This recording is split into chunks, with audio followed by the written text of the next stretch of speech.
Bien chers tous, c'est avec grande joie que nous vous retrouvons pour cette 4e étape du chemin, pour ce 4e dimanche de l'Avent. Un dimanche à l'image de Marie. C'est elle qui va nous conduire tout au long de cette méditation. C'est à elle que nous allons donner la première place. Marie, Mère de Dieu.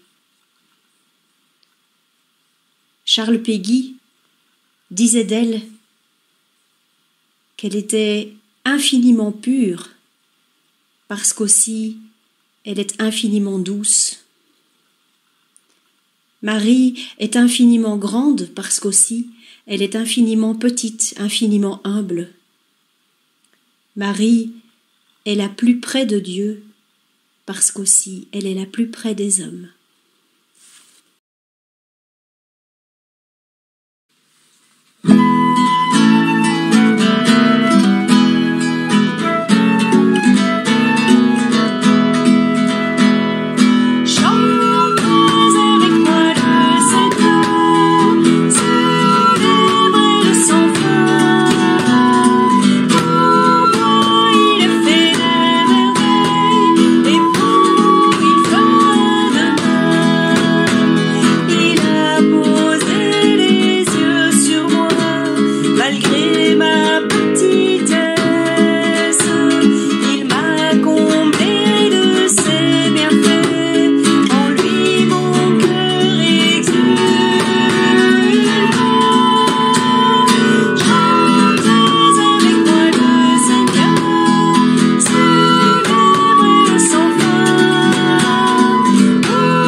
En ce dimanche, où le oui de Marie est mis à la première place, tournons nos regards vers elle, et humblement ouvrons-lui notre cœur.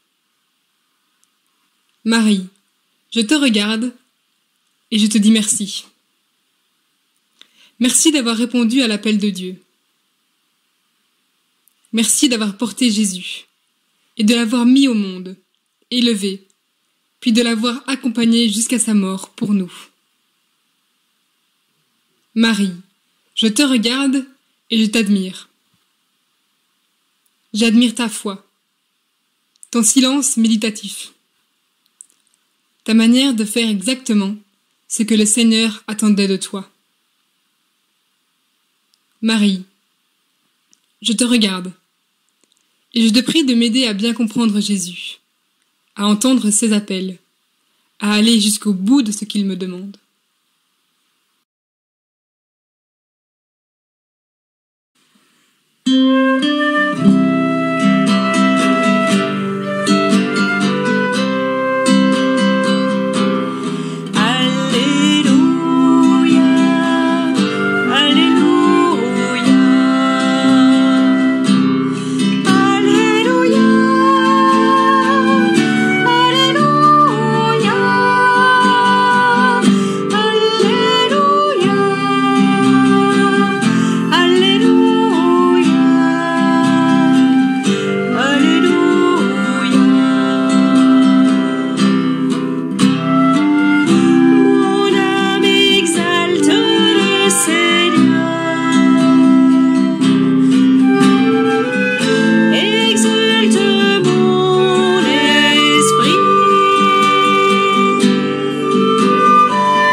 Évangile de Jésus-Christ selon saint Luc. En ce temps-là, l'ange Gabriel fut envoyé par Dieu dans une ville de Galilée appelée Nazareth, à une jeune fille vierge accordée en mariage à un homme de la maison de David, appelé Joseph. Et le nom de la jeune fille était Marie. L'ange entra chez elle et dit : « Je te salue, comblée de grâce, le Seigneur est avec toi. » À cette parole, elle fut toute bouleversée, et elle se demandait ce que pouvait signifier cette salutation. L'ange lui dit alors : « Sois sans crainte, Marie, car tu as trouvé grâce auprès de Dieu. Voici que tu vas concevoir et enfanter un fils. Tu lui donneras le nom de Jésus. Il sera grand, il sera appelé Fils du Très-Haut. Le Seigneur Dieu lui donnera le trône de David son père, et il régnera pour toujours sur la maison de Jacob, et son règne n'aura pas de fin. » Marie dit à l'ange : « Comment cela va-t-il se faire, puisque je ne connais pas d'homme ? » L'ange lui répondit : « L'Esprit Saint viendra sur toi, et la puissance du Très-Haut te prendra sous son ombre. C'est pourquoi celui qui va naître sera saint. Il sera appelé Fils de Dieu. Or voici que, dans sa vieillesse, Élisabeth, ta parente, a conçu elle aussi un fils, et en est à son 6e mois, alors qu'on l'appelait la femme stérile, car rien n'est impossible à Dieu. Marie dit alors : « Voici la servante du Seigneur, que tout m'advienne selon ta parole. » Alors, l'ange la quitta.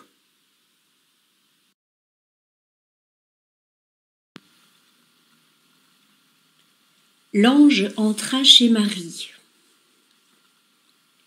S'il a pu rentrer, cela veut dire que la porte du cœur de Marie n'était pas fermée à double tour.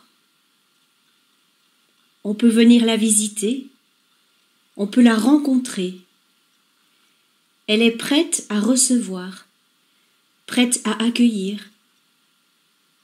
Elle est disponible. Dans le texte, Marie écoute, elle entend, elle se laisse toucher, elle est même troublée par les paroles de l'ange.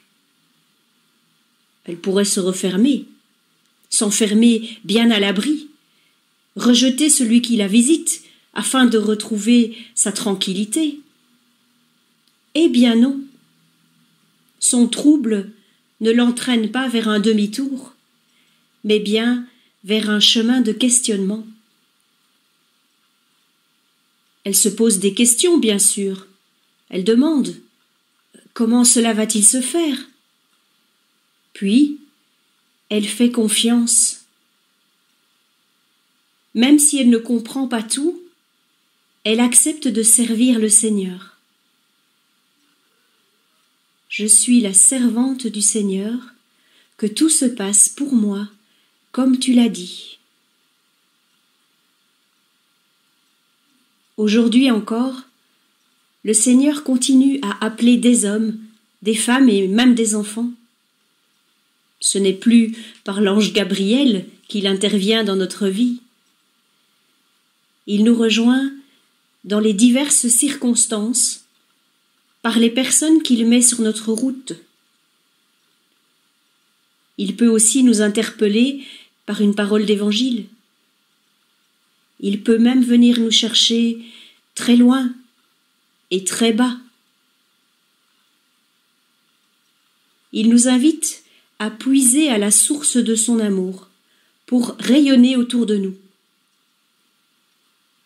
Nous sommes choisis par Dieu pour incarner sa bonté, sa tendresse et sa justice. Dans notre monde troublé, c'est plus que jamais nécessaire. Le Seigneur a besoin de nos mains pour prolonger les siennes. Il a besoin de nos lèvres pour prononcer ses paroles. Il a besoin de nos yeux pour voir la souffrance humaine et la soulager.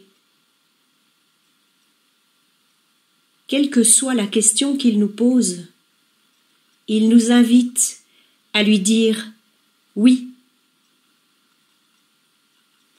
Et alors à l'instant où nous disons « oui », c'est comme un raz-de-marée qui emporte tout sur son passage. C'est une grande aventure qui commence. Il n'y a pas de plus grand honneur pour les hommes que d'être les serviteurs de l'amour. Marie n'a pas suivi d'autre chemin. Elle a été la servante du Seigneur et aujourd'hui, elle nous dit « Faites tout ce qu'il vous dira ». Porter Dieu en nous et l'offrir au monde, c'est quelque chose d'extraordinaire. Nous y trouvons une joie que personne ne peut nous enlever. Avec lui et avec Marie, nos visites deviendront des visitations. C'est à cela que nous sommes appelés, quand nous prenons soin les uns des autres. Nous serons peut-être conduits sur des chemins que nous n'avions pas prévus, mais nous savons que l'amour de Dieu ne nous décevra pas.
Avec Marie, osons la confiance en notre Père rempli de tendresse pour tous les hommes. N'hésitons pas à lui dire ce qui nous habite, afin qu'il nous soutienne et nous porte tout au long de cette semaine. Oh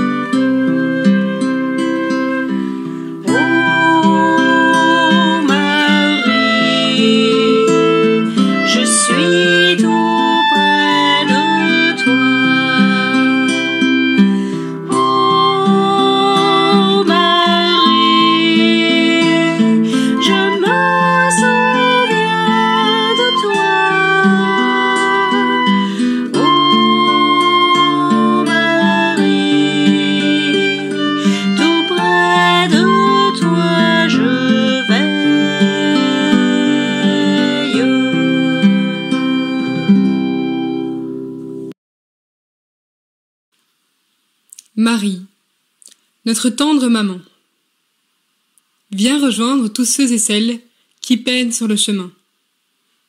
Prends-les par la main, rassure-les et éclaire leur route pour qu'ils puissent avancer, pas à pas, sur le chemin qui mène à Noël.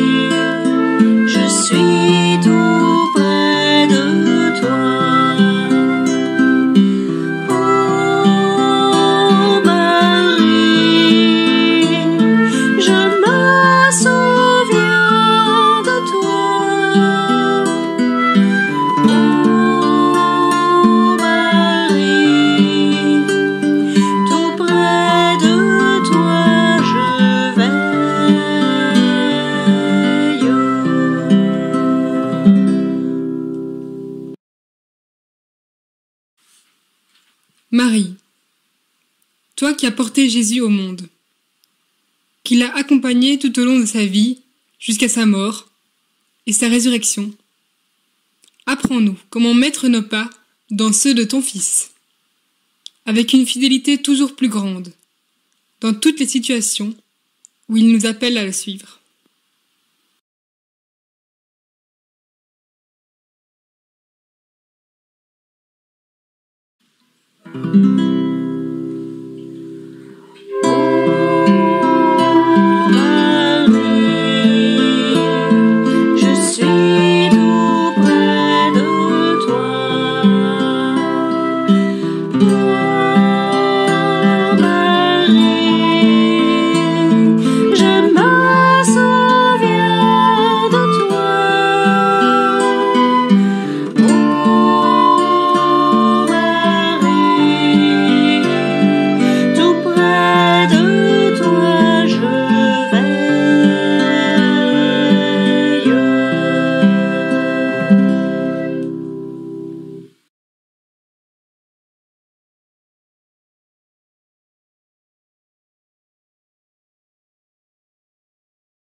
Marie, toi qui as dit oui, fais-nous grandir dans la confiance, pour qu'à notre tour, nous puissions oser dire oui, sans ajouter de mais ou de à condition que. Un oui comme un saut absolu, dans l'amour de Dieu, qui veut nous offrir le plus beau cadeau, la paix et la joie du cœur.